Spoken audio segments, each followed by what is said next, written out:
be a good girl.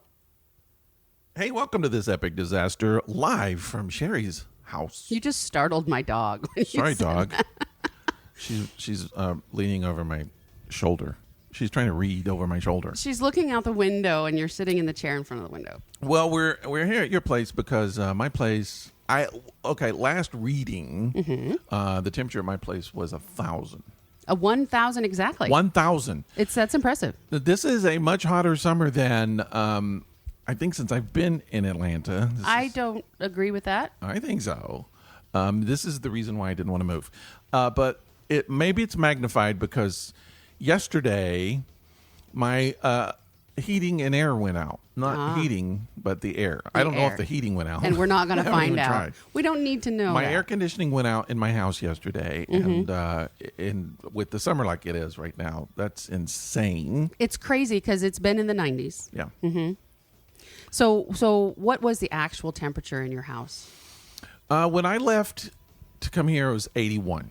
Now, we, I'm going to tell a story about this and some other things, but let's do a little live beer review. Okay. Let's cool this show down. Let's cool things down. We do have a beer today on the live beer review, and this is one we haven't had, but it looks like it might be kind of good. It says it's light and crisp, and on a day like today, we need light. We all and need crisp. something like and crisp and high. Now the guy on the Hi Wire, because this is called Hi Wire Lager, he looks naked.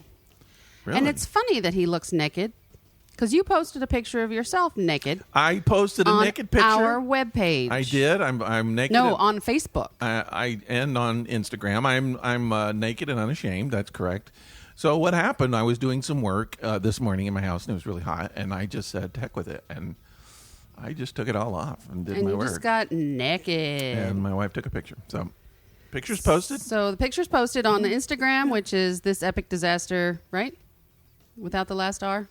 I can't remember. On Instagram, yeah. Or the Facebook page. Same photo. Same photo. It's on Facebook, too. So if you really want to see Rick naked, check it out. No one does. So I can't read the tiny, tiny print on here, but I can tell you that it's a lager. It's American lager, light and crisp. It's by Hi Wire Brewing, and this is called Hi Wire Lager. It's got 4.6% alcohol by volume. I don't know if that person looks like is naked or not. Okay. It doesn't really matter. Let's try this beer. All right. Let's drink the beer. Drink the Naked Man beer. I'm going to see. What do you think? It's light. Is it light and crisp like it says? It smells a little light and crisp. Oh, yeah. That's a good mowing the lawn beer right there. Yeah. Yeah. It's almost like water, isn't it? Almost. A little bit. A little bit. But weird you said mowing the grass. It's got a little grassy taste to it. A little bit. A little tiny bit. Okay. It's not your average Coors. No. Coors Light. No. It's better than that, but it's still just a regular old American lager, and it is light. So how was your week? What went on with you this past week? What went on with me this past week? A couple of things. I was out of work a couple of days with a migraine again. And I think I'm starting to understand what's causing them. So, Really? More to be told later once I do some testing. Okay. I think one of the issues might be white wine. No. I've read about white wine being a trigger for migraine. And I had actually, for other reasons, stopped drinking white wine almost entirely. Oh, but I just brought you a huge bottle. The other day, I just bought a bottle. And then your headache started. Got a headache. And so you were like, you know what? I'm starting to like this headache. Give me another bottle of wine. No, it's simply for scientific purposes. Oh, I see. That's and the other thing that has been known to cause migraines, cheese. Those two things. Well, with cheese, I'll go with the headaches. I mean, I'm not giving headaches. up the cheese. No. I might cut back on the wine. Personally, I would be all right with that, I think. Well, I did something yesterday that I haven't done in 26 years, and we'll talk about that in a few minutes. I want to finish with the story I was telling about the heat and air. Please, you have it kind of cool here in your little apartment, your house apartment. What do you call this? Is it a house or an apartment? I call it a house. It's called a carriage house. It's above a garage. So it's a house. I feel it's more housey than because apartment-y. it's detached. But I probably had apartments that remind me of this. I I keep it very cool in here. I keep it at 70, even with the window open. Yeah. My bill doesn't appreciate that when it's 95 outside, but my dog does, and that's more important. My wife keeps it down to like 68.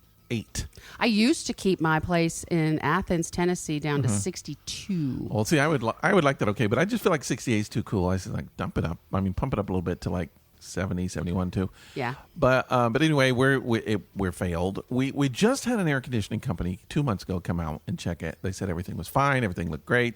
The unit should last for another 2 months. Great. All right. We're all set. 2 months? Just 2 months? Less. I mean, I know it was 2 months ago. Oh, it I came see. out. I They see. said it would last for another 10 years. Oh, okay. That's not what you said, but all right. No, I know. I screwed up. Okay. But 10 years, they said. And so we thought we're set for 10 years. I mean, that's great. 2 months go by, maybe not even 2 months, and kaput, it's gone. Kaput. We have the same company come back out. The guy checks it. Different guy from the same company. He says, no, you need a new air compressor. Those are expensive. Very much so.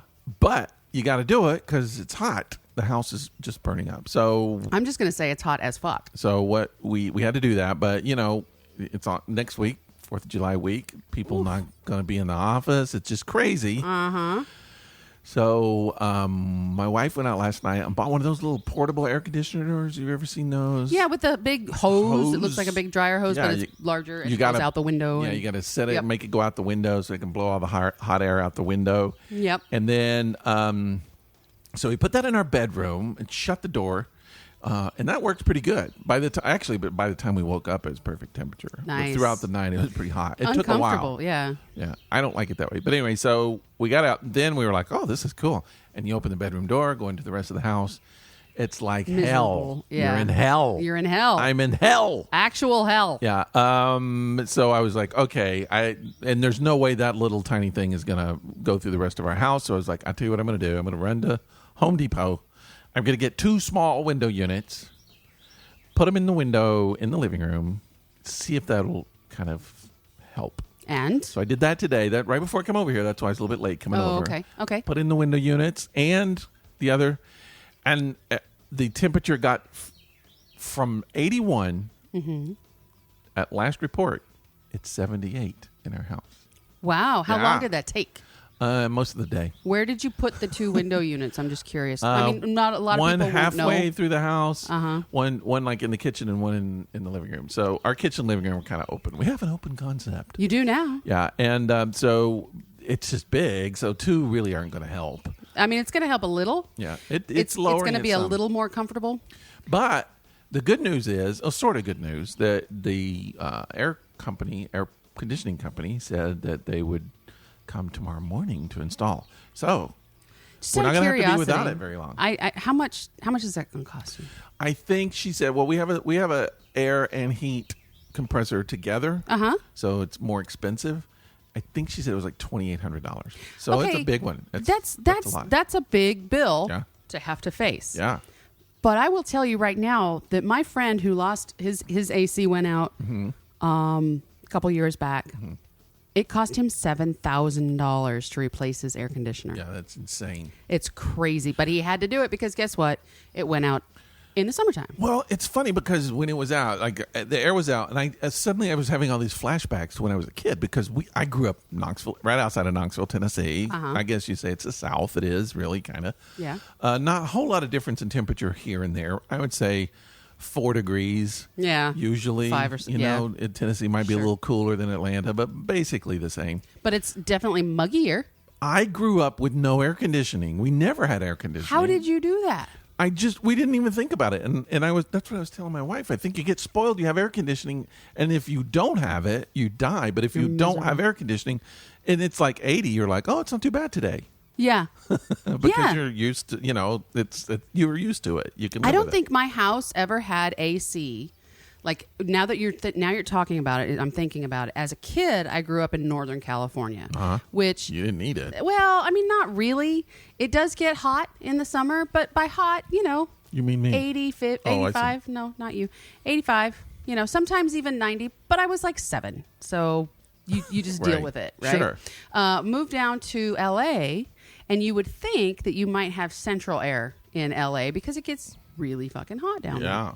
No, we had a window unit. We may have had central air, and my parents just didn't turn it on.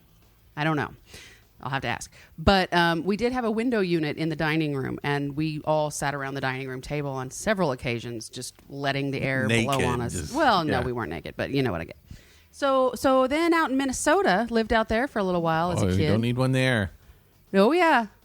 Summers much. out there. Ooh. It's only like 2 months long. Suck. Yeah. Well, yeah, it is only like 2 months long, but it gets hot. And then I swear I moved to Alaska. Every house I lived in Alaska had central air. Really? Yeah. Every house. Was it for the heat mostly? It was a dual unit, but yeah. I guess the heat got the biggest workout, though. Mm-hmm. The only problem is that most of the places that I lived in Anchorage had electric heat, and your bill was frightening in the wintertime. Yeah. Frightening. Summertime, it'd be all right because you only used it when you needed to. Mostly you just open windows.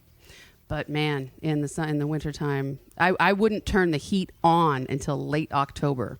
I would use every blanket in my house until I couldn't handle it anymore. That's what I was thinking today, though. I mean, and that's why I'm always saying that I would much rather be too cold than too hot because there's so many clothes you can take off. Right. Like, I was completely naked today and I was too hot still. Yep. You can't take your skin off. You could be really cold and just put in more and more clothes, and eventually you're going to be like, this is okay. Even if, you've got 10 inches of clothing on, you can get warm somehow.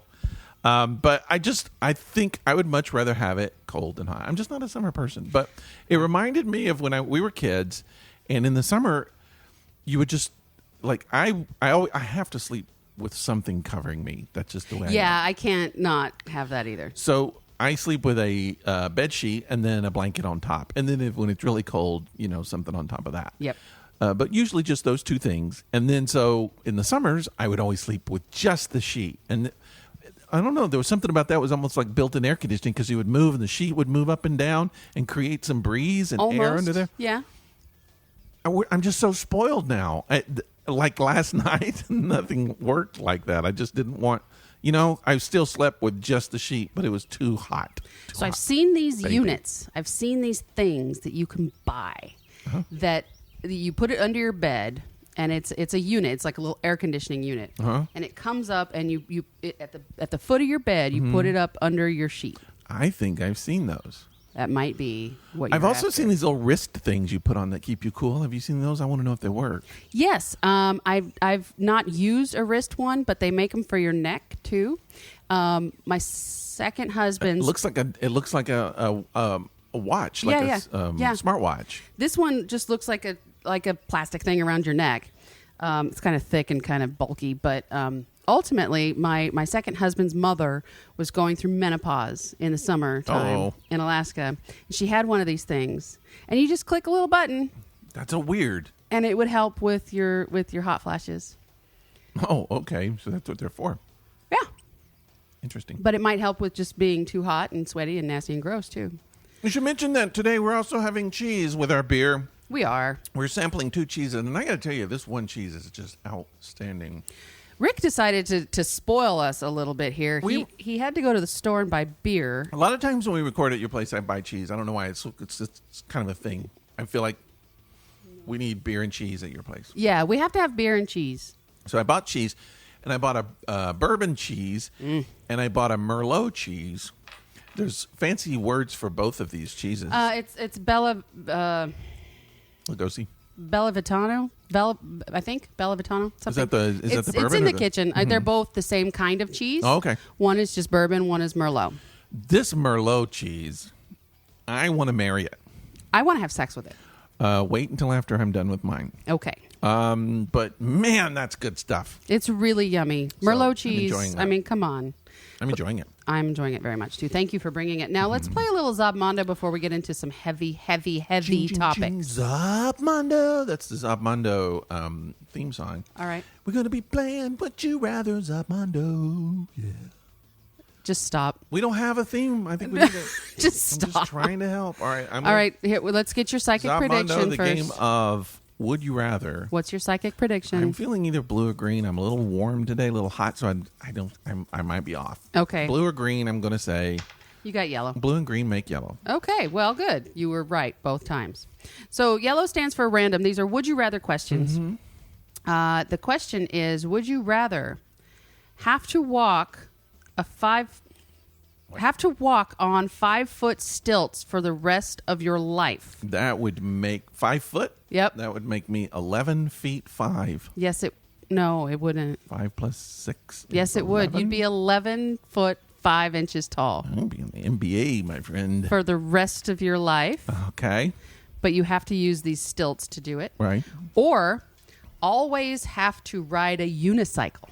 Wow, both of those sound like fun. They do, actually. Well, now, when you say always have to ride, does that mean like when any place I want to go? Any place you want to go. Or if I just need to get up and go to the refrigerator, I have to have a unicycle? You have to get there by unicycle. All right, well, I guess I'm going to pick the stilts because what was the stilt question?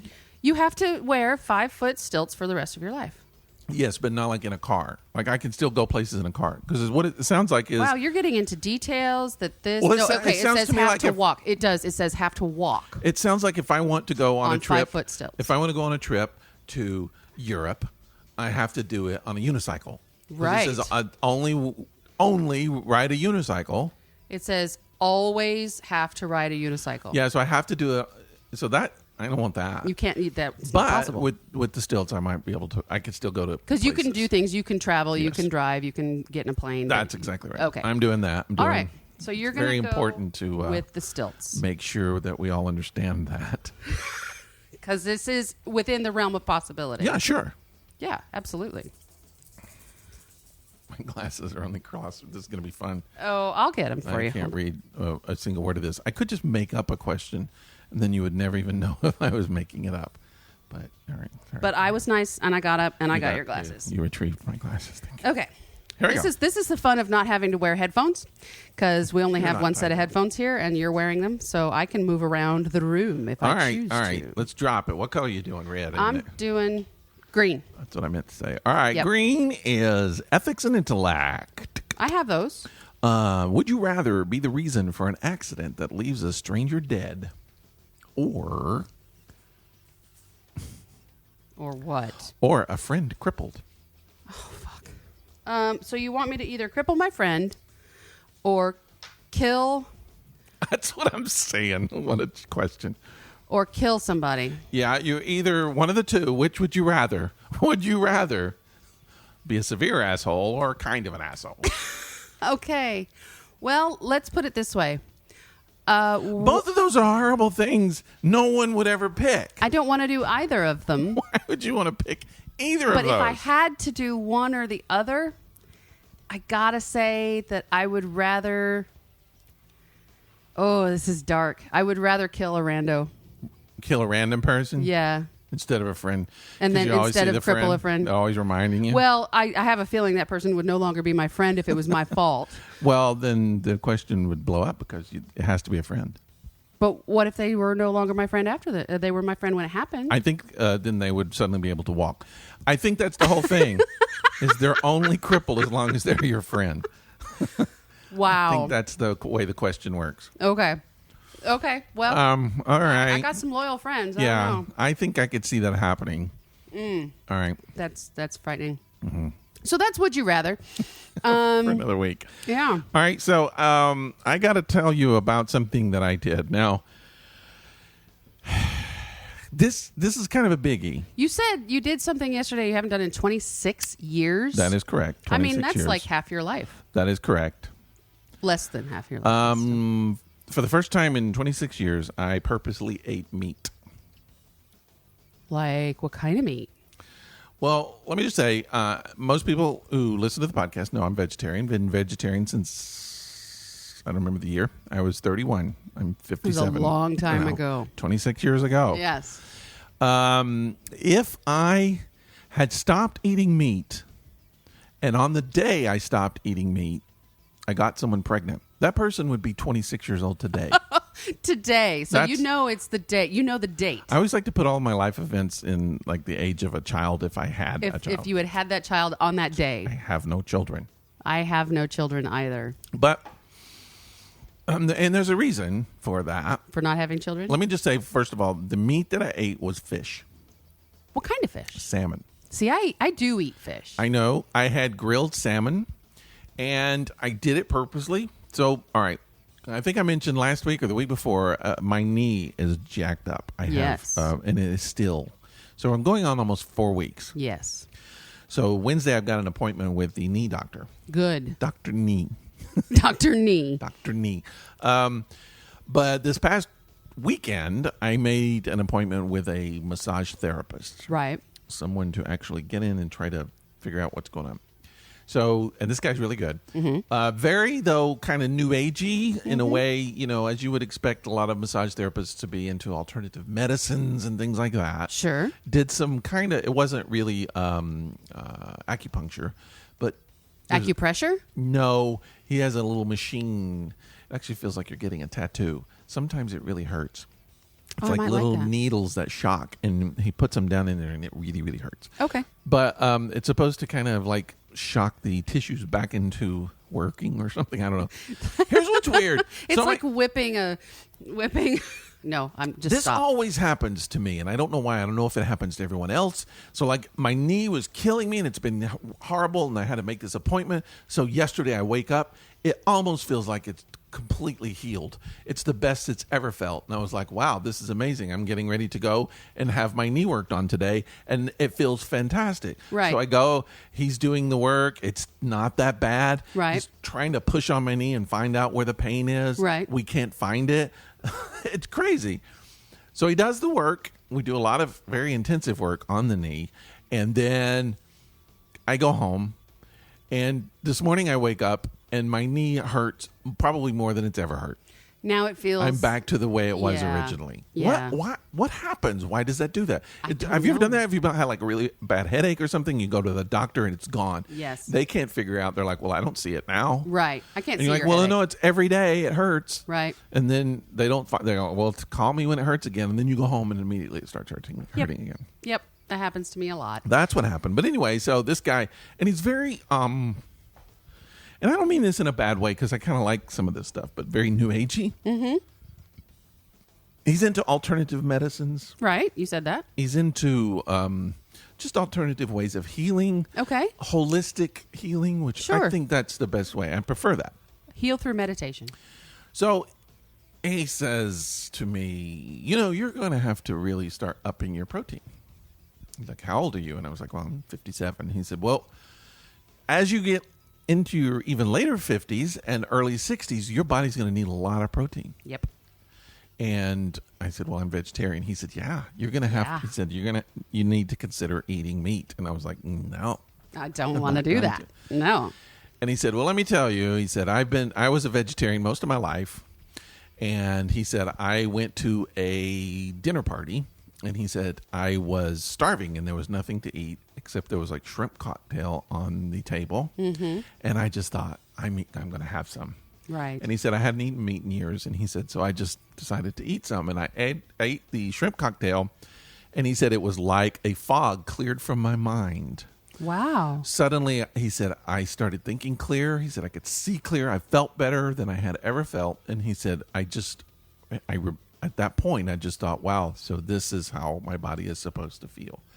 And he said, ever since then, I started eating more protein, meat for protein. But he said, I don't eat hooved animals. I don't eat sheep, cows, pigs. But he I said, wonder if it could have just been the horseradish. I don't know. But he said, you should consider maybe fish. Okay. And I just said, no, I don't think so.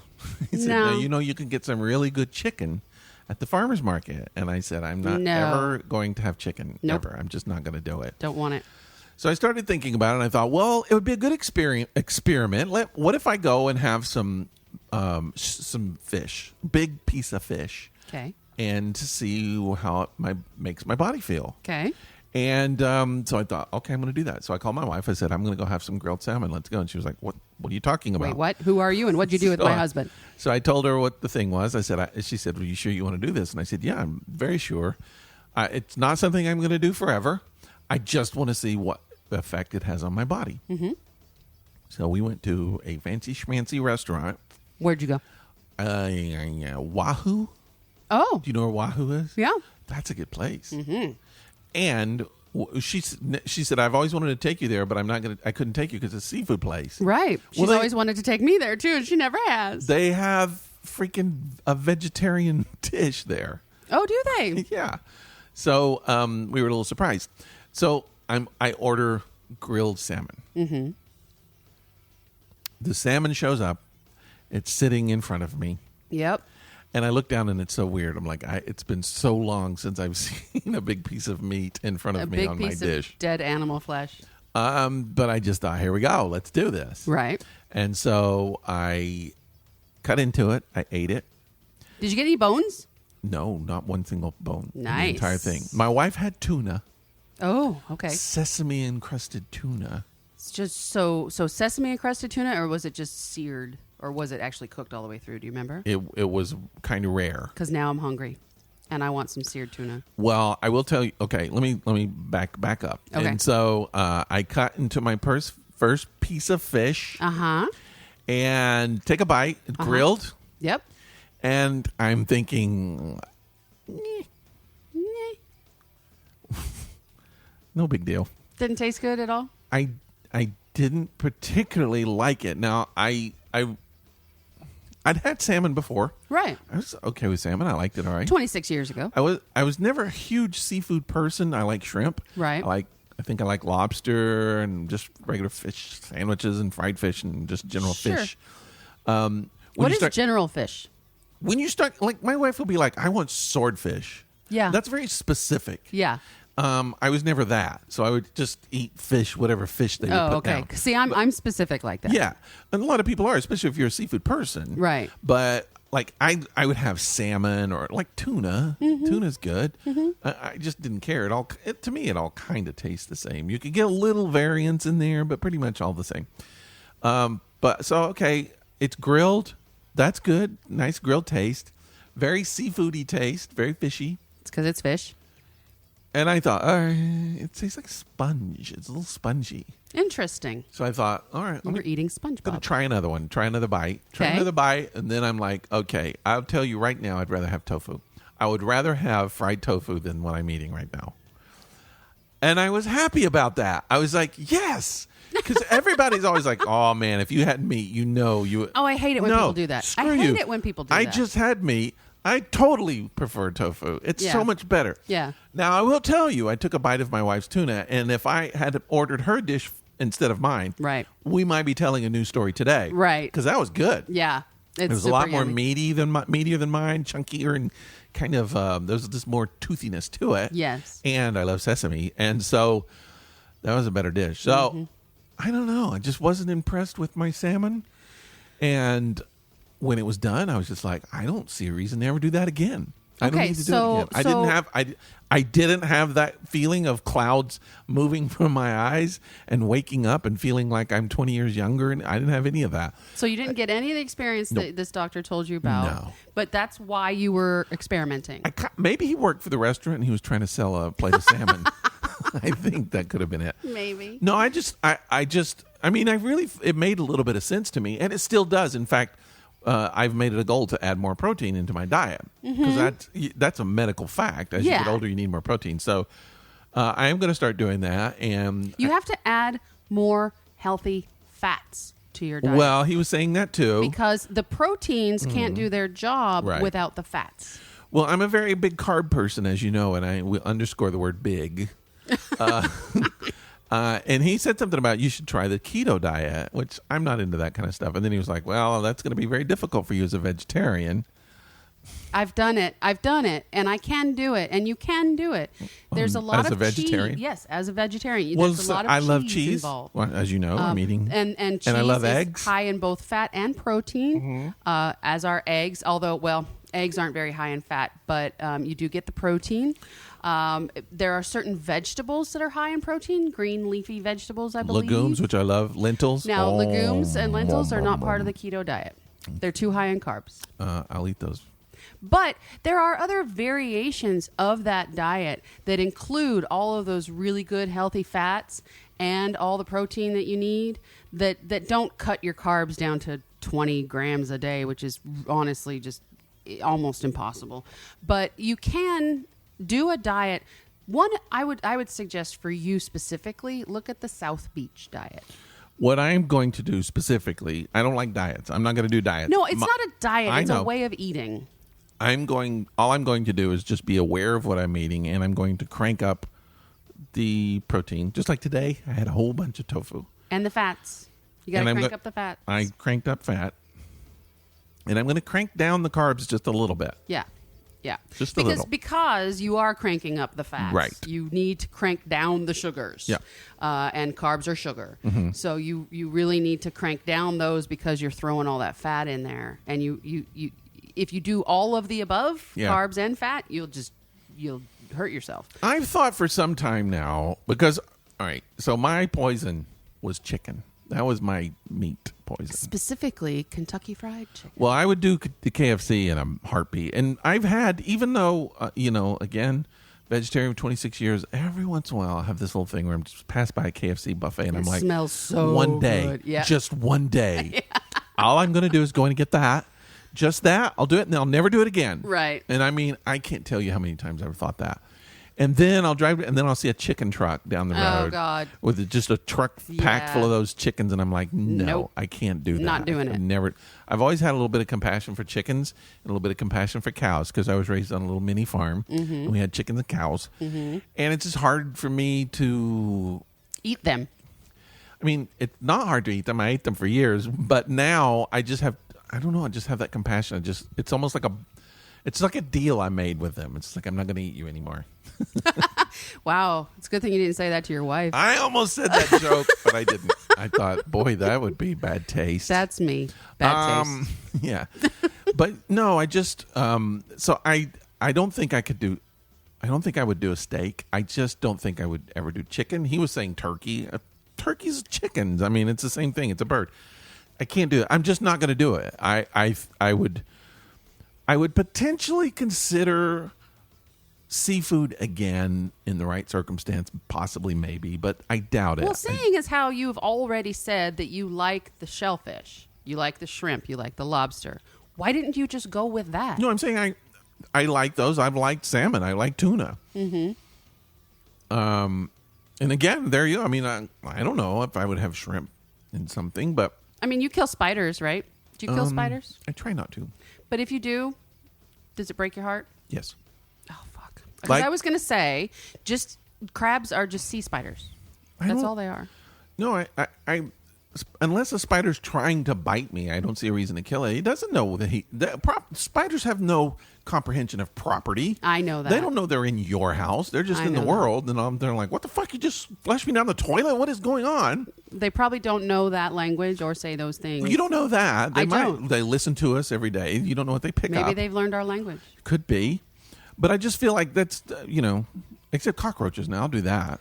Okay, so what's the equivalent of a cockroach in the sea? One of those big shellfish things. A big fish with a big shell on it that crawls along the floor. That's what you can eat. Conch shell, like a cockroach. No, conchs are... Cockroach. It's a cockroach. Cockroach? Yeah. But I do, and I've done that. Like, I'll be sitting in the house and I'll look, and this gigantic freaking cockroach will run across the floor. Ooh. And I'll pick it up and I'll flush it. Wait, you pick it up and flush it? I apologize when I do it. You know what? I apologize to the cockroach. As much as I hate roaches, I do too. I always say, I'm really sorry, little guy, but I know. you gotta go. Yeah. You gotta go, and this is your time. It's just your time. But like most other insects, I will release. I will let them go. If it's a spider, a lot of times I'll open the door and I'll just escort them outside, and they'll go on. Mm-hmm. A cockroach, if you let them out, they'll come back in your house. They want to be in your house. Here's the thing, though. The cockroaches that end up in my house, I'm lucky to say, are not like the pests. Mm-hmm. Because there are 300 species of cockroaches, or 300 variations of the species, and only like 20 of them are considered pests. Like, they come in your house and eat your food and like are gross and nasty. The ones that end up in my house are what's called palmetto bugs. Oh yeah, they're wood roaches. Mm-hmm. They don't want anything to do with my filth or my food or my dog. They end up accidentally in your house. Yeah, I'm still gonna kill them. Yeah, because I don't want them here. I always try to catch and release. Now, a lot of times, if it's because we have house sprayed several times a year. I spray my own, but yeah. We have a pest service do it. And every once in a while I'll see a cockroach that doesn't look very healthy. It's because it's dying. Yeah. Yeah. And so... and it's dying a very painful death. Yeah. And so usually I'm able to catch them pretty easily, and then I'll just, I apologize and flush them. But if I can release any of bugs or pests, I will try to do that. I don't like killing Pro tip. any. Tip. I'm not a killer. This is awful, but a pro tip. Uh-huh. If you have centipedes in your house, leave them. Leave them in your house? Leave them in your house. Is that a pro tip? They kill roaches.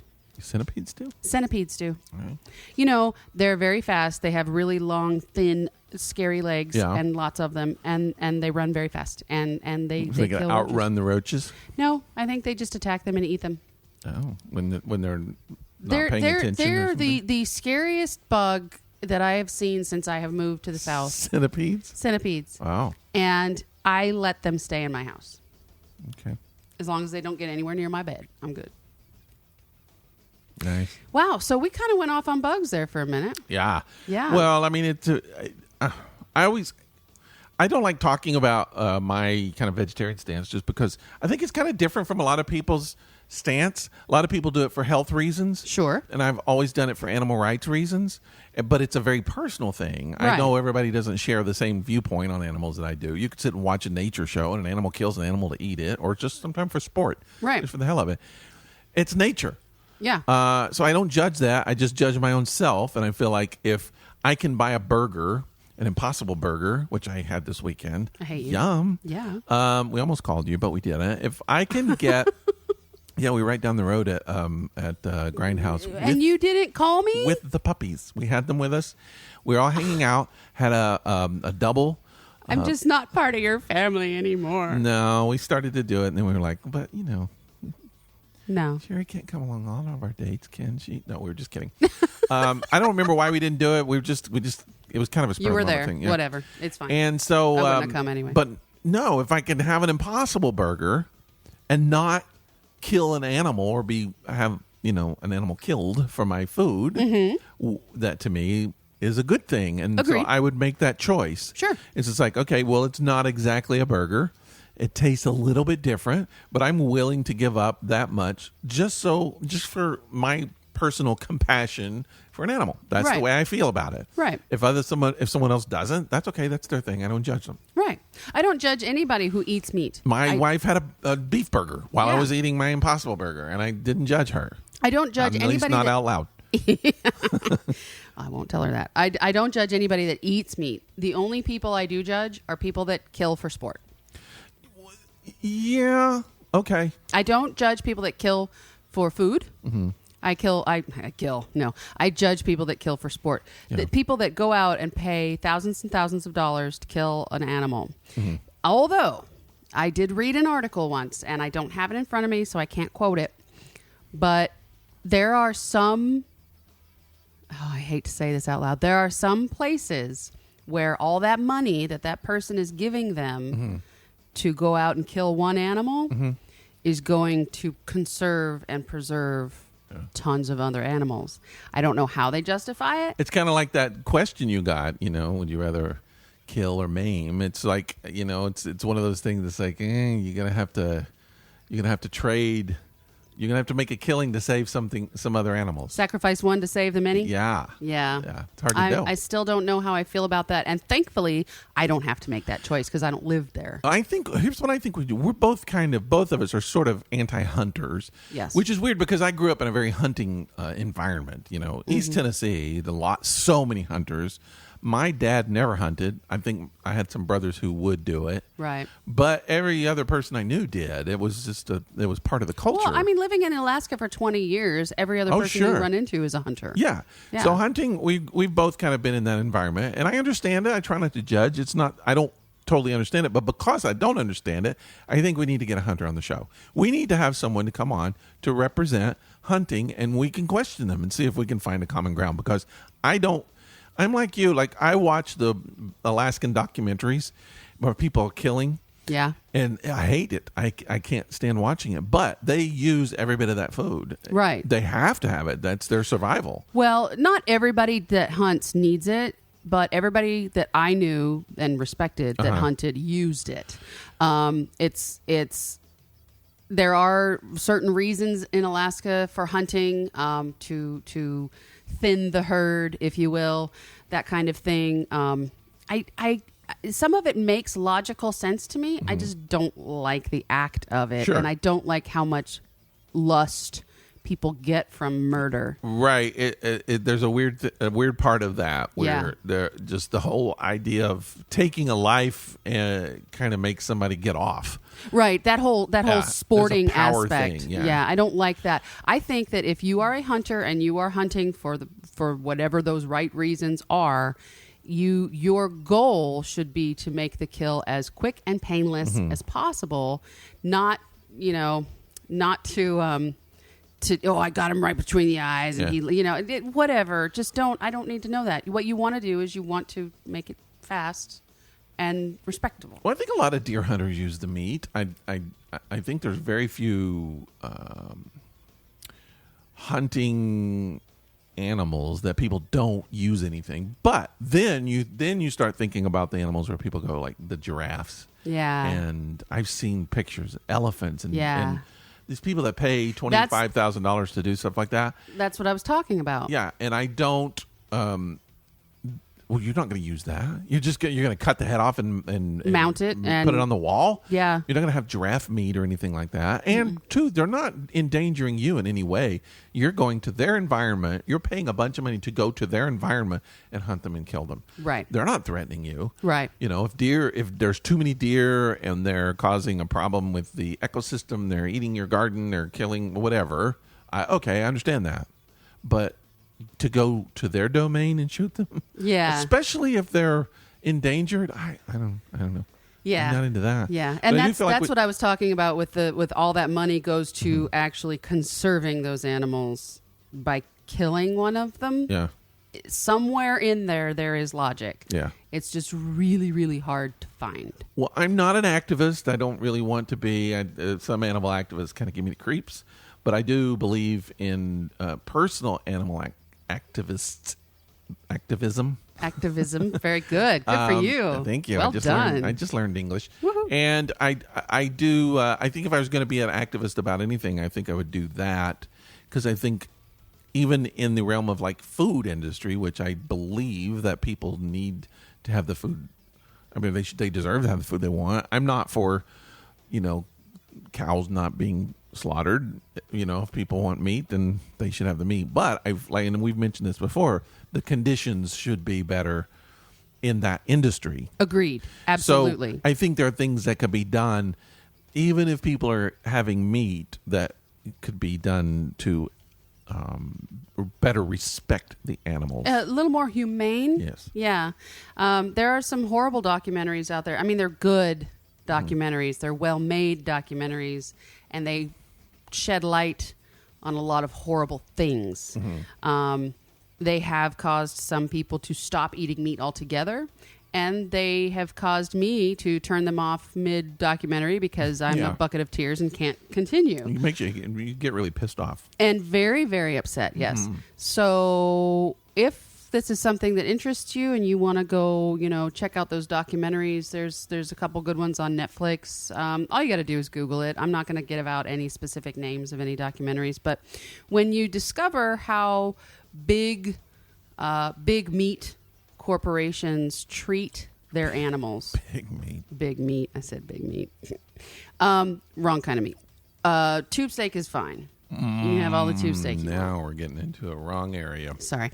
But, if you watch these and you see how these animals are treated, that right there, the disrespect, the abuse, and the just horrible conditions that they're forced to live in, that's the part that really made me stop eating meat. But I also think I think you have to be careful too, because there are a lot of activists who would like for you to believe that all animals are treated in that light. And I grew up, like I said, in East Tennessee, in a very rural area where I grew up right next to a dairy farm. I had friends who owned a very large egg farm, and that's their livelihood.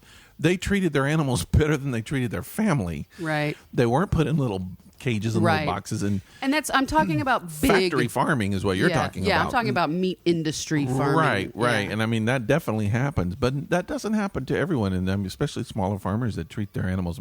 My family, I came from generations of farmers, and they treated their animals with respect. Now, obviously, they ended up taking them out and slaughter them. That's why Right. they raised them. But until then, they were treated well. I mean, you have to keep it healthy if you're going to eat it. Yeah. Wouldn't you think? Sure. But some of these companies, they don't care. They've got sick animals that they serve you wrapped in plastic at the grocery store. I will say, in the middle of the night after I had my food, I woke up and I had a lot of acid reflux, and so I took, Interesting. which is not totally unusual. So I took a little bit of Tums or something, and then I started getting really queasy, almost nauseous. Like you were going to vomit? And I thought, am I going to puke up this salmon? It would be like everybody, because people used to say to me, and still do, you couldn't just eat meat because your body's hadn't had it for so long, and the stuff that you need to digest you don't have anymore, and you're going to get sick if you have it. And I didn't believe that. I'm like, that's full of crap. I guarantee you I can eat meat. I can eat chicken tomorrow. I can eat beef tomorrow. I know what it tastes like, just like I had it yesterday. But your body, your pancreas, may no longer create the enzymes necessary to break it down properly. You'll still be able to break it down ultimately, but the enzymes specific to certain proteins, your body's like, I don't have those proteins after 26 years. Why am I creating this enzyme? I'm going to stop. I don't totally believe that, even if it is based on science. Okay. I choose not to believe that science for my life. That's just like saying changing the science for my life. There's scientific proof that if you stop all dairy products for a specific length of time, I don't know what that length of time is, you will ultimately develop an allergy to it because you no longer create what you need to break that lactose down. Well, I don't know if that's science, but maybe it is. Okay, I'll give it to you. But I did get nauseous and I just thought, man, am I going to throw this up? I spent money, I ate meat, and now I'm just going to vomit it. And I have to admit that I couldn't handle the salmon, but I think it was just a little thing. I don't think it had anything to do with the salmon. Okay. And then I woke up and I'm fine. Okay. But I don't anticipate. This morning I made fried tofu, and man, it was so much better than the salmon. So I don't anticipate having fish again. But here's my thing. I don't like having black and white areas in my life. I don't like having never or always. I just don't. Yep. And when I have those, I like to try to see if I can get rid of them or kind of handle them some way. So it's always kind of bugged me that there was I would always just say never, not going to ever eat meat again. Right. It kind of bugged me a little bit because I feel like I need to be able to not, because then I have to be in control. Yeah. I can't let a principal be in control of my life. I have to be in control. So there was one time when I told my wife, I was like, all right, we need to take a whole year and we need to travel around the country, and I need to have lobster in Maine and steak in Omaha and seafood in Miami and seafood in Alaska. Trust me. Well, we could do that there too. Pacific is better. But I'm just saying, go where the best is. Right. Get the best steak, get the best barbecue chicken, get the best pork, wherever. Travel around for a whole year and do that for a year. Break the meat fast, and then go back and then don't do it anymore. Here's the one problem that I see, the main problem that I see. Uh-huh. That's expensive. Yeah, but you got a whole year. That's an expensive trip. I would like to do it. But ultimately, I think I kind of just decided I'm not going to do it.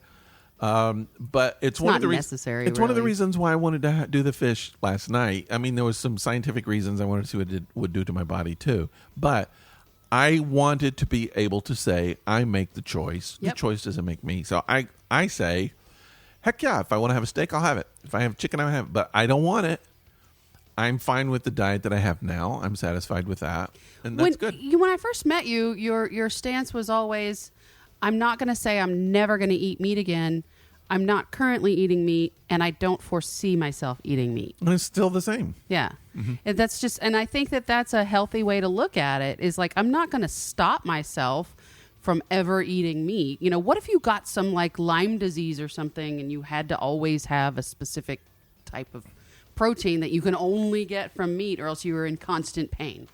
You know, what if that were to happen? I don't think that's a thing. But what if that were to happen? No, but I mean, you could have a disease or a disorder, or go move to a part of a country where vegetarian food wasn't readily available. You got to live. You got to eat. You have to eat. But that's the thing. I just feel like, and I think that about a lot of things. I think, I try to ask myself, what are the things that I say no to? For sure, I would never do that. You know, it's just like politics. I would never vote this. And then I think, okay, so I try to challenge myself. When would I do that?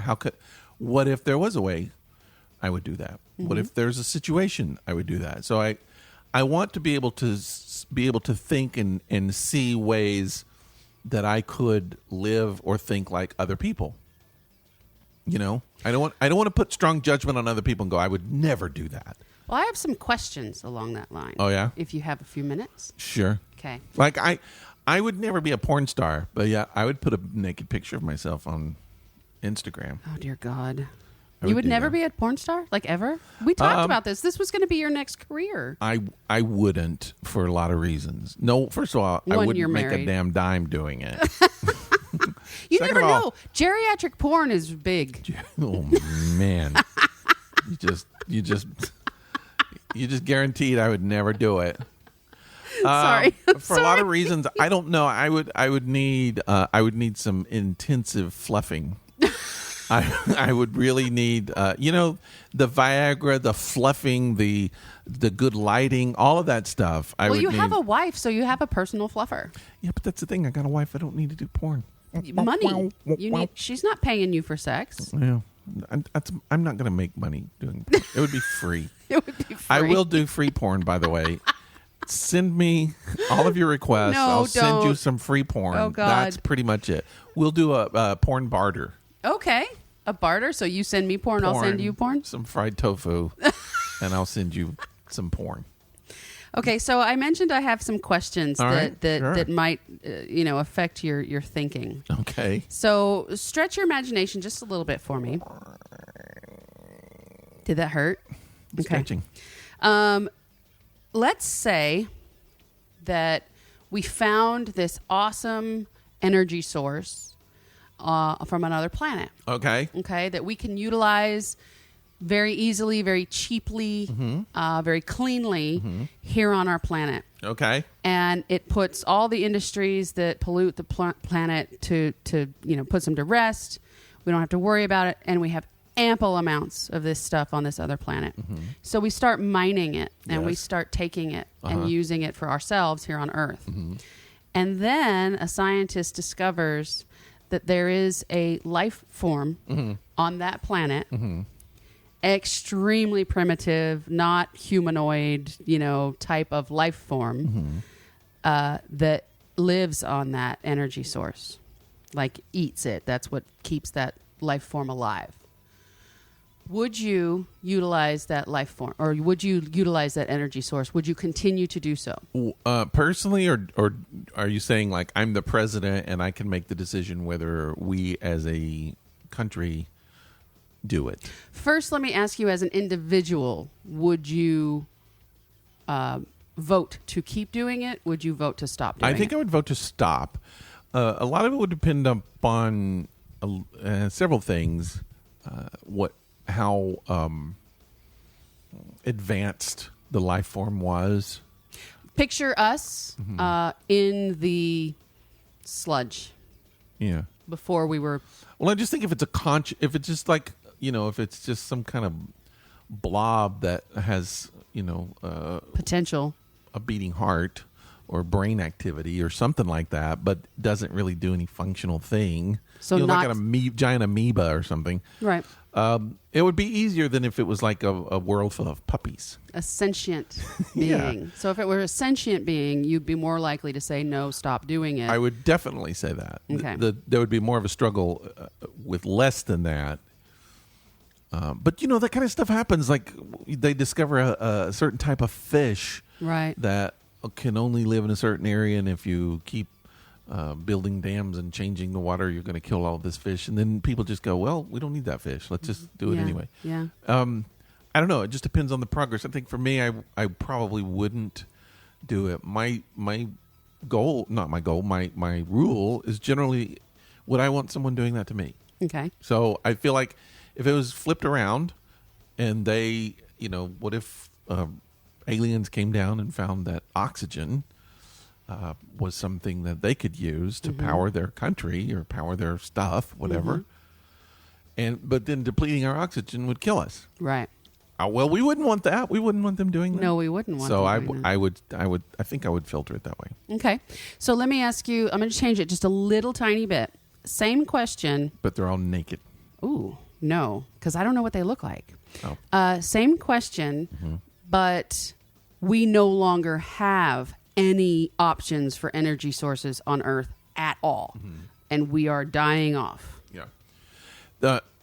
When you asked me that question, I actually thought of that option. I was just like, that's an option. I mean, that's when it becomes war. I mean, isn't that how wars are started in a way? I don't know. I don't like invading other people for their stuff. I'm not a big fan of that. It's just like, you don't got it? Too bad. But I'm not sure that that's something that I can make the choice for. But I still would tend to feel negative about it. I don't know that I would want ever to go to war. Especially, all right, so if it would save us, but it would inconvenience them. Right. What's the word? Inconvenience. Yeah. I would say maybe I would be okay with it. If it would deplete them, and it's just like, who's going to be depleted, us or them? Right. You're going to their land and to take what they need for you. I kind of think you don't. Yeah, that's invasion. Yeah. Okay. I was just curious. I did have another question, but I just realized how very similar it is. So I'm not going to ask it because I have a feeling that you and I kind of went from energy source to just some kind of source. And my next question was basically the same thing in regard to food. Yeah. But I mean, essentially it's the same thing. If we're starving to death, we're dying. Okay. And they have an algae that we can live off of, but they live off of it too, and we found a way to get it from them, basically walk in and take it. That's not, I wouldn't go for that myself. If they were a sentient being and we could barter with them or in some way, become partners with them where they gave it to us, that would be great. I'm not a really big fan of reaching out into space. Really? I understand space exploration. I think it needs to happen. To see what's out there, I think is great. When people start talking about building colonies on the moon to escape, I'm just like, you fucked up the world, the Earth, and now you want to go fuck up another planet? No. Yeah. Why not make this one better and leave the space alone? Because I've heard that so much. It's like, well, by the time that the global warming comes and all this stuff starts happening, the world starts crashing, we will be into another. No. Take care of this one. We've been given a space, or we've been put in a space that has everything that we need, and we screw it up, and then we're like, oh, let's go somewhere else, see what we can get. So okay. I don't like that. I understand that completely, and I agree with you completely. Kind of pisses me off. Kind of pisses me off too. Yeah. But I have another thought on the matter that might piss off a lot of people. Well, we love doing that. And that thought is that, guess what? The Earth itself has been through ice ages. It's been through heat waves. It's been through ice ages. It's been through heat waves for billions and billions of years. The Earth is fine. We're not killing the Earth. We're killing ourselves. And that, I think, needs to be the focus when it comes to environmentalism, because the Earth will get rid of us as it sees fit, basically. Not that it's a sentient being, but ultimately we will kill off and we will destroy enough of the natural resources that the earth provides for us that we can no longer survive here and we will die. And that is the consequence of what we're doing now with our pollution, etc. Now, but that's not the earth killing us. That's no, it's not. us. It's us killing us. It's absolutely us killing us. We're doing it. We're depleting the resources. So we can't blame the earth. No. And the earth is going to be like, oh, thank God they're gone, right? And then it's going to be fine. So when I see slogans that say "Save the Earth," no, that's not what you're trying to. That should not be the subject you're trying to put out to people. It should be save us, save ourselves. We're the ones that are going to disappear, not the earth. The earth, I don't know how much we can screw with the earth. I know we might be able to deplete the ozone and things like that, and maybe it would scorch off plants, but I think that the earth might have the capacity to heal itself. I don't know.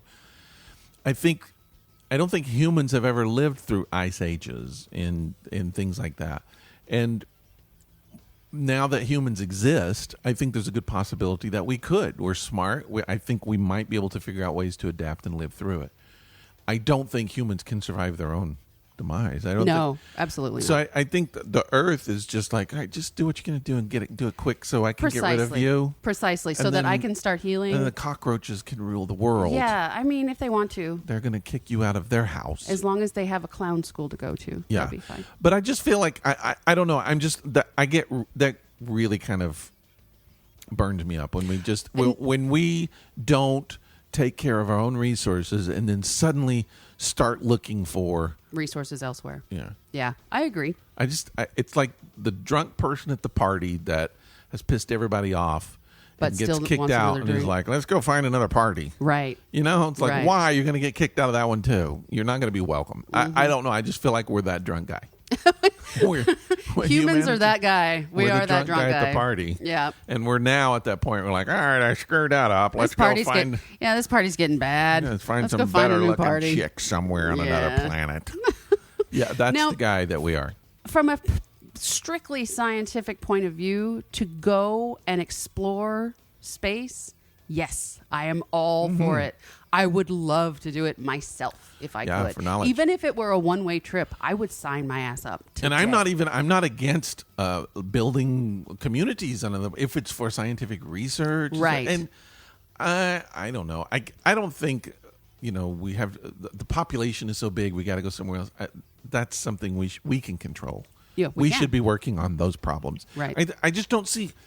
I think moving to another planet because we can't deal with what we've done here. I'm not for that. But I love the idea of exploration for scientific reasons. Yes, definitely. Cool. We need to do that.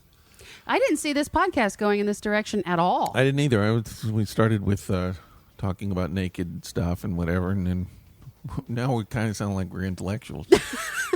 I'm not sure how that happened. I feel like this must be a really good beer. Yeah. We got a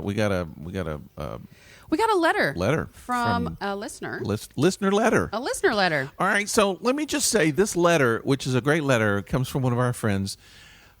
We've got a few friends who've been listening since we were doing Life in a Kill podcast. A long time. And this is from J-Man. And J-Man also is one of those people, been listening to us forever and supported us.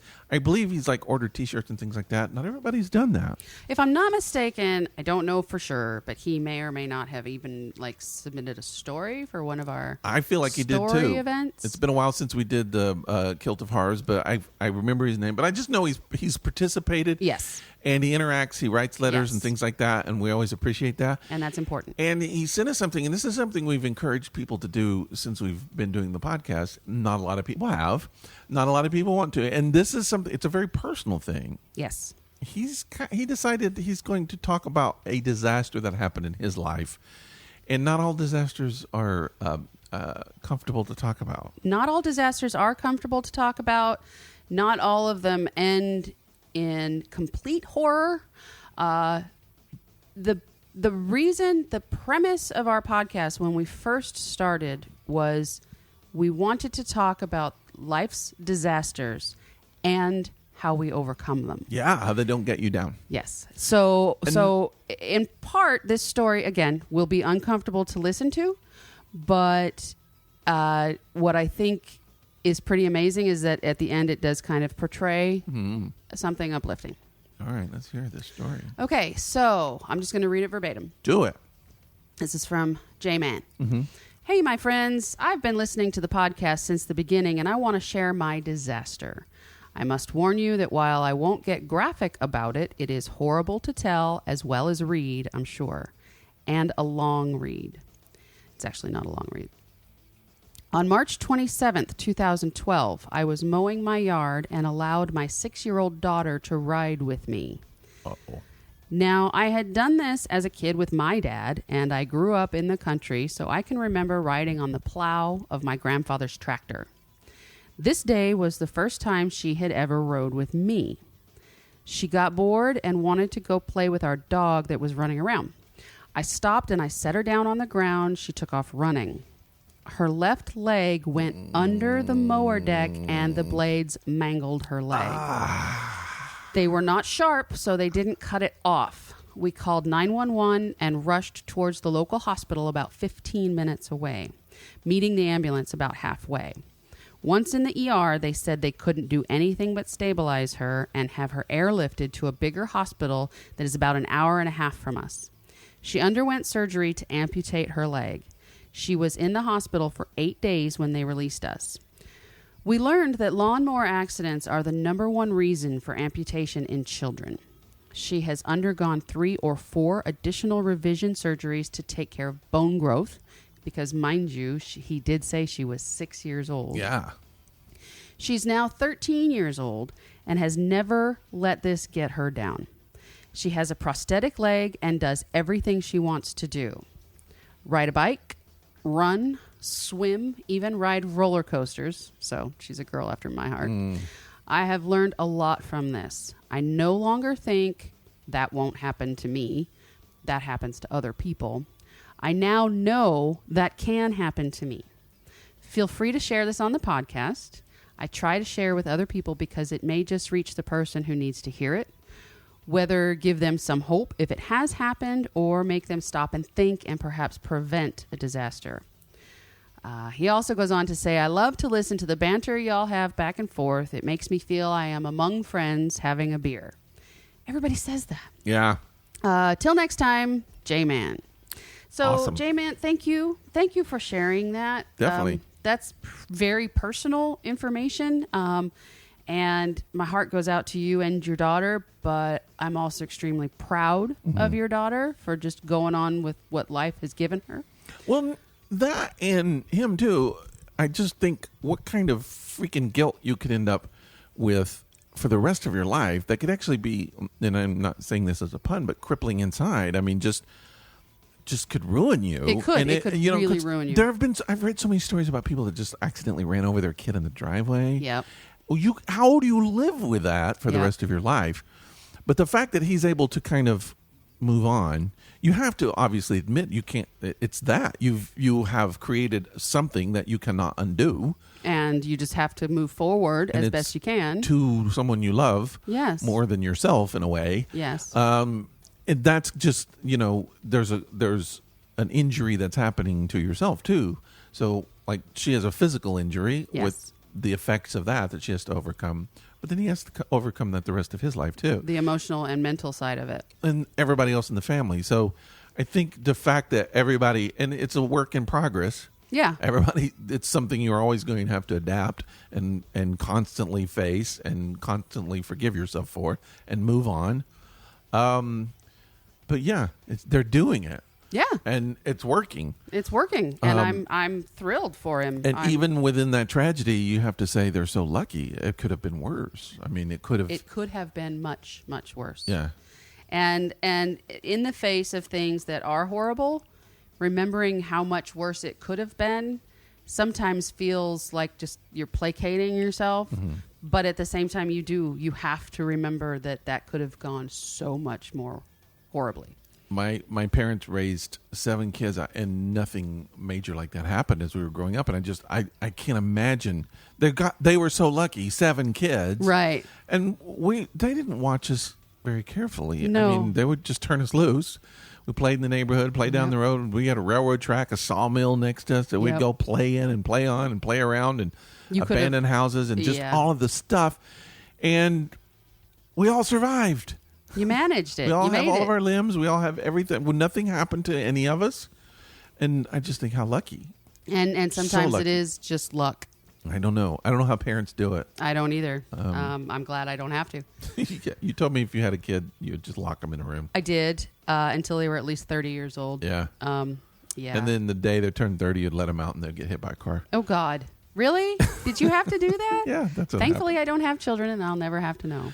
Well, we want to give thanks to J-Man for sending that to us. And we're always encouraging people to do that. We understand if you don't want to. It's a very personal thing. Sometimes, the disasters are really, really difficult. Sometimes they're, I don't know, I wouldn't say minor. Everybody's life has disasters, and they all seem big. But sometimes they may not be as big to overcome, or they may be just a totally different type of disaster. But if you want to share them, we'd love to hear it. We would. And you can email us at thisepicdisaster@gmail.com with those disasters. And again, if you don't want your name mentioned, we won't mention your name, but we do like to hear your stories. Mm-hmm. Even if you haven't completely overcome your disaster, maybe just talking about it or writing it down. Mm-hmm. I know that writing things down helps me quite a bit. Yeah, you can also send it to us on Facebook. We got a Facebook page. We're on Instagram. We're on YouTube. We're everywhere. Twitter. Yep. Now, I did get another note, and this note was sent directly to me by a listener, a friend of mine, an old friend of mine in Alaska. How old? Oh, it's not that he's old. It's that I've known him for a long time. Sorry. I'm not going to use his name because he didn't send it to both of us, and he didn't send it to the podcast. Stuff I'm not supposed to know. No. It's not that. But there are some things that I would like to mention. Okay. He said that he was listening to our podcast about comic strips. Oh, yeah. And he said that the one that I kept trying to remember, the one with the grumpy old truck driver. Yes. Crankshaft. I read that a million times. I forgot he was a truck driver, but I remember that. Yeah. I just remember he was just a cranky old man. Yeah. Makes perfect sense now. Thank you for that. The other thing, he just wanted us to know that what his favorites were. His was Bloom County. Yeah. Opus the Penguin, Bill the Cat, Steve Dallas. The Stair Chair Enterpoop. I've never heard of that one. Neither have I. The Stair Chair Enterpoop. I will be looking that one up to read He says he loved it in high school, so we're talking. I'm not going to say. Wow, I've never heard of that. But it's a derivative of Starship Enterprise, so it's got to be 70s. Yep. Oh, wow. So, and then, of course, he says The Far Side was still above and beyond all others. Yeah. And then, of course, Bloom County and Calvin and Hobbes. Yeah. But this is the part that I would really like you to hear, Okay. Rick. He says that he always likes my dad jokes. Oh, so he's kind of senile. No. Oh, what? He says that he loves the fact that I love dad jokes. But he also loves your obliviousness to why they're funny. I don't know if I should mention this. I did what I consider the ultimate dad joke. Oh, dear. Let's hear it. This past week. I want to hear it. It's one of those dad jokes that is so bad, but you have to do it. Have you ever been in a situation where you're never going to get that situation again? You're never going to get that? Yes. You just have to do it. And even if you're about to get smacked across the face, you have to do it. I'm going to try to... this is very kind of specific. Okay. It's a brilliant joke, though. I love it. I want to hear it. Perfect. I'm so excited. But I had to do it. All right, so it deals with someone that I follow on the internet, a famous person. Mm-hmm. One of my favorite, I guess, female vocalists, Susie DeMarchi. Okay. Who is the lead singer for the group Baby Animals. Mm-hmm. Fantastic voice. She actually sang, she was like lead singer for INXS for a while too. Okay. Every once in a while she'll tour with them because they, like Queen, they need a lead singer every once in a while. Every once in a while. So she'll do that. And man, she's got such a great voice. If you don't know, Susie DeMarchi. I think sometimes people pronounce it DeMarchi. Okay. I think she pronounces it DeMarchi. All right, let's move on. But anyway, had a couple hits in the 90s. Love the band. She is recording, and she was in the studio, and she's recording. Now, I don't know if... Do you know who Susie Quattro is? Yes. She was... First of all, she's a rock and roll legend. Mm-hmm. But she was also Leather Tuscadero on Yes. Happy Days. She was Fonzie's girlfriend, right? Was that right? Yes. She did a little singing, too. A little bit. Well, anyway, so she was in the studio, and I think Susie Quattro was actually recording her. She was like maybe producing the album, possibly. Okay. So Susie Quattro was in the studio with Susie DeMarchi, and I had to post Susu Studio. No, you didn't. I did. I love it. It was brilliant. It is brilliant. When are you going to be able to say Susu Studio? Susu ever? Studio. Two Susies in the studio? What? Ultimate dad joke. It's brilliant. I'm telling you. So brilliant. I can recognize a good dad joke when it comes up, but You don't like any of I mine. haven't seen a lot of them here What? that I recognized. I'm offended.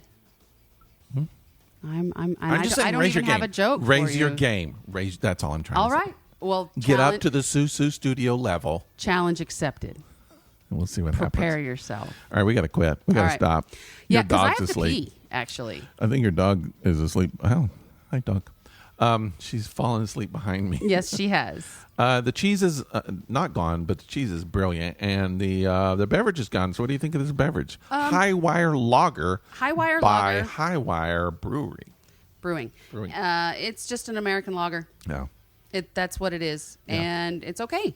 If I'm, on the river or sitting outside in the sun by the pool, it's fine. Yeah. It's fine. It's just a average American lager. I was going to give it a 2.5. About the same. It's very, I don't know. It's like you say, basic. It doesn't have a strong flavor in the kind of Coors Light, which I used to love. Although I prefer Coors Light, this one has a slight bitter taste to it. Not a whole lot, but yeah, It's all right. Take it or leave it. But I've drank it. I've taken it. Obviously, this time it's all gone. So you might like that if you like a kind of a light, crisp lager. So what it Hi-Wire says lager might be on for you. the can, I can read it now. This true American lager is approachable as it is delicious. A perfect balance of light Pilsner malt, I think that's what it says, and German hops. I said I could read it. I'm lying. Anyways, the last line says this lager is your handcrafted option when only a refreshing light beer will do. Yeah. So I'm with it. I mean, agree with it. that's It's a about- refreshing light beer. Yep. But I'm giving it a 2.5. So Okay, 2.5 from me too. If you want to check it out, check it out. If not, it's fine. Well, thanks for joining us on this epic disaster. Next week I think we'll be back in the studio and have some nice cold air. That would be lovely. Maybe a cold brew. That'd be and, lovely. Bring your cold self with you and listen to the podcast. Are you calling me cold? No, I'm talking to the people out there listening. Oh, okay. You calling them cold? I'm saying bring your cold bad self. I don't know what that means. I but don't either. I'm hoping now that maybe I'm going to go home and the temperature might be 76. And you won't have to get naked in front of your wife again. But I still might. Anyway, but thanks for joining us. Thanks for listening to our crap. What do you think of the show? Write us a letter. Tell us what you think. Maybe write something on Facebook. Give us a little Facebook review. Go to the place that you go, that mysterious little place where you download the podcast. Give us a rating. Give us a rating. Give us Do a it. star. Love 1, ratings. 2, 3, 4, 5. Ratings are great. Tell people what you think of the show. Share the show. If you got a favorite episode, please share it. Maybe share this one. Tell people I listened to this. It helps us out. Thank you for doing that too. Yeah. And We thanks for appreciate it. listening, and we will talk to you next week. Have a good one. All right. Bye-bye. Bye.